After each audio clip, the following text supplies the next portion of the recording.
If you clicked on this video, you're struggling to grow your agency or coaching business. And unlike most coaches, I want you to understand that it's not about how much money you make. If there's anything that you could take away from this video, it's about how much money you keep. And that's exactly what I want to go over with you today. 5 financial mistakes that agency owners and coaches make that completely prevents them from ever scaling their business. And I would stay tuned till the end because the 5th one is arguably the most important. But before we get into it, let me introduce myself. My name is Gary Frater. I've previously managed content for some of the biggest creators on the planet: Mike Tyson, Brendan Schaub, Steven Crowder, Mark Sanchez, and a ton of other celebrities. And then I quit my 6-figure job, dropped everything I ever know, and moved to the Middle East with my brother, where we built Frater Media, our content agency, from 0 to multiple 6 figures in the span of 1 year, living on a military base in a 1-bedroom apartment. So now I'm just giving you guys all the free game, all the free sauce that I learned along the way. This is what works for me, and hopefully this helps you scale your coaching business as well as agency. These are actual proven tactics that I'm currently doing myself. I'm not talking about things that are theory. I'm actually talking about the things that I'm currently doing. Without further ado, let's just get right into the video. Number 1 is going to be money leaks, okay? This is having a high churn rate, having a lot of subscriptions, and having no rules when it ultimately comes to payment, okay? Like late payment and stuff like that. But let's go through the first one, churn rate. Churn rate comes in 2 forms, okay? It either comes when you deliver such an amazing transformation that people see the transformation and then they leave and then they're like no longer need you, or you have such a bad service that people just dip out and leave. This one is going to be a lot harder to fix, okay? If you offer a really good transformation and people see it, like let's say you help busy moms lose 30 pounds in, I don't know, 2 months, and they lose that weight and they no longer need you, well, you could figure out ways to upsell them and maybe like a done for you type of thing. Like you're gonna need to figure out what that looks like depending on your industry. But if you have a really crappy service, this is actually going to be where you need to completely restructure your offer, okay? If you're selling your time, if you're selling your energy, that's gonna be a lot harder to ultimately scale for you and for people to see a transformation, because people are paying you to solve a particular problem. And if you can make this, your offer, into some sort of system where you can systemize it, right? Where you're not selling social media assets, where you're not selling one-on-one coaching, but you're selling, like I said, a transformation, where we talked about before, where it's like you help busy moms lose 30 pounds in 2 months. That right there is something that's almost a guaranteed transformation, that if they follow everything correctly, that right there means that they're going to achieve that result. And that is going to be much better for you to ultimately sell. And if you do a really good job, you should encourage people to tell others, like where you have a referral program, so that you have more and more people coming into your pipeline through referrals. And then you also need a client acquisition system, a way to get clients. That means posting content on social media. That means sending cold DMs or cold outreach. I don't love that one because that requires a lot of work, but that is something that you can do at least early on when you do have a lot of time. But your best bet is going to be content, ads, and then also cold email potentially. But either way, you need a proper client acquisition system. One of my favorites is content, ads to a VSL landing page, and then pre-qualifying questions to make sure that you're jumping on calls with people that are pre-sold and pre-qualified and they're ready to work with you and they watched your VSL and they know what it is that you're all about. And let's talk about tools and softwares, okay? I absolutely know that if I looked into your business, I would guarantee almost that there are softwares that you are not using. I just went through some stuff today with my accountant, and I was like, wow, we are paying a lot of money for a lot of different softwares. So I immediately canceled like ViewStat and a few other ones that I wasn't using as much, okay? If you have softwares that you use daily, try to either find some sort of promo code that you can use or figure out an alternative that is more cost effective. But there are a ton of people. I know even Sam Millsap was talking about how he was spending like $1 million on just a bunch of stuff that he no longer needed. I don't know if it was all softwares and subscriptions, but you'd be surprised how those little payments add up very, very quickly, okay? So make sure to go through that right now today, put it in a simple Excel spreadsheet, and then make sure that you're not spending money on shit that you don't need. Missed payments. So this is something very, very interesting that business books do not teach you, because sometimes your clients are gonna be late on their payments. Sometimes they are just not gonna be on time. Maybe they go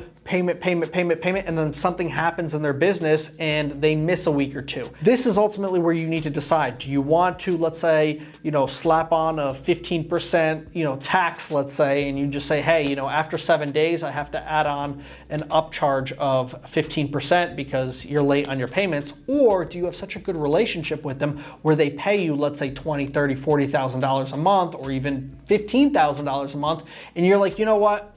I value this relationship and this is their first time missing the payment, or being late on the payment, not missing the payment completely, but being late on the payment, then you're like, you know what? It's okay. Like, I forgive you this one time. I'm just letting you know that we can't start next month until this payment is made. That's absolutely fine. But at the end of the day, you need to decide. Do you add that 15% or 10%, 20%, whatever that is after a few days of a late payment?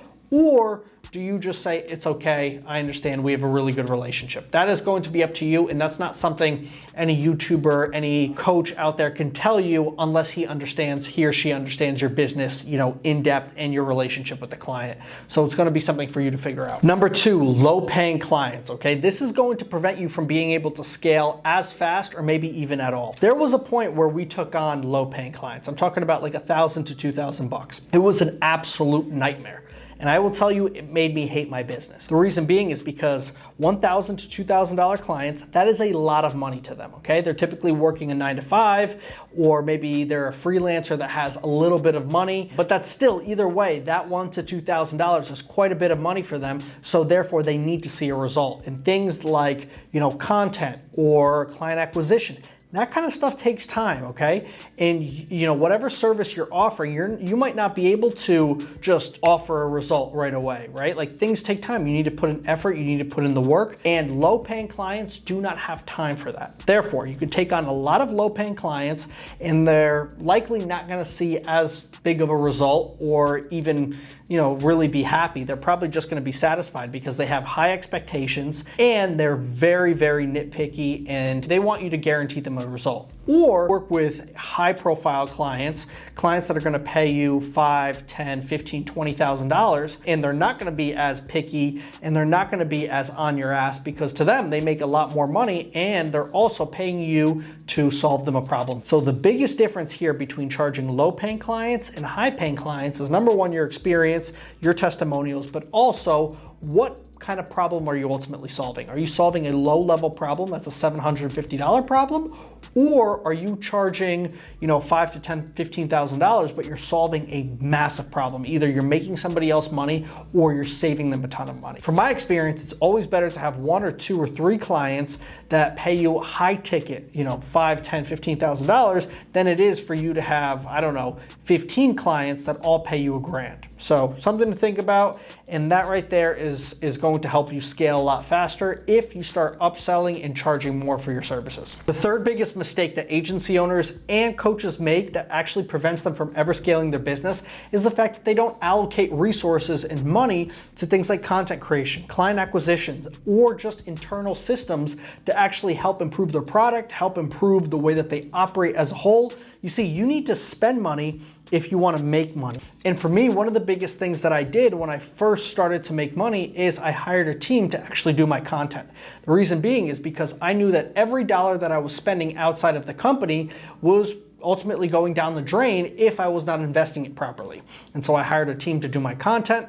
I also invested in new softwares to help improve the way that we operate as a team, as well as learn things like client acquisition so that I can actually end up making more money and getting more clients. And there's a lot of coaches and agency owners that feel comfortable when they start making a certain amount of money, like $15,000, let's say, or maybe even $17,000 or $20,000, and they're like, I'm good, right? I'm good. But if you don't continuously improve your product and you don't continuously improve how you operate, just the day-to-day operations, and look for ways to invest into things like, again, like content that's going to help promote your brand, help promote the company that you have, or, you know, invest in client acquisition systems or invest in different ways to just speed up processes inside of your company. All of these things are essentially just going to hurt your business, because capitalism, because the free market is all about innovation. And if you're not innovating while other people and your competitors are, well, then you're going to fall behind. It's really as simple as that. And number 4, this one is the most controversial one. In fact, I actually hate the fact that I have to say this out loud, but it's something everybody knows. And the reason why I hate to say it is because I'm the most patriotic person that I know. You'd be hard pressed to find somebody that loves America more than me. However, I will say this point blank. In most cases, it completely doesn't make sense to hire American workers. For the price of an American worker, I'd have to pay their health insurance, you know, medicals, all that kind of stuff, and then their salary, it would be like 3 or 4 times what I would be paying somebody in Brazil, in Portugal, in Singapore. In some of these countries, it would be very expensive for me to have to hire only American workers. I kind of got lucky because a lot of my shows and a lot of, you know, the clients that I manage are all international, and so I need people that speak multiple languages. But it's just very, very, very expensive to hire American workers. But sometimes it makes sense. For example, if you're working with a big client like Showtime Boxing, or, you know, like the UFC, or like some of these bigger clients that are like more corporate, right? You need somebody on there on the calls. If you run an agency, this is specifically more for agencies, like you're gonna need somebody that is an American, somebody that they can look at and kind of, you know, there's some sort of chemistry there, they understand. It can't just be like a little Filipino kid sitting there on a big call with Showtime. Like it can't be that way, right? If he's speaking in broken English, you just can't. You can't have that. If you are somebody that does not have a lot of corporate clients, then you should be offshoring. It makes way more sense for you to do that. You're going to save a lot more money overall, especially when it comes to taxes. Last but not least, number 5, overhiring and underhiring, believe it or not. So underhiring means that you are doing everything yourself in the company. You as the CEO are doing the content, you are, you know, paying people, you are also shooting content, filming content, you're on every call. It does not make a whole lot of sense. You cannot possibly scale a business successfully if you are just by yourself as a one-man team, okay? You become the bottleneck, and that is an issue when you underhire, where you don't want to spend money hiring other people, but instead just end up being just an overworked employee essentially inside of your own business, okay? What happens there is you take on everything, on all the work, and then you ultimately end up losing clients. So at the end of the day, if you do everything by yourself, you are going to lose money because you are doing everything inside of your business by yourself. It's going to make you hate your business. Your clients are not going to like you at all because you're doing all the aspects, and you can't possibly do a very good job doing that, so they're going to go find somebody else. If you overhire, it means that you do not have clear responsibilities for what each person needs to do. It means that you are being completely wasteful with your money and with your resources, and it also just maybe means that you're not big enough yet to need to hire more and more people, okay? It means that you have hired more people and you haven't scaled up to that point yet, and that is okay, you know? Figure out what kind of tasks that you do not want to do, or that are low level paying tasks, like if somebody was to pay you a salary to do that task, and then go out and either delegate to AI or find somebody else that can do it for cheaper, okay?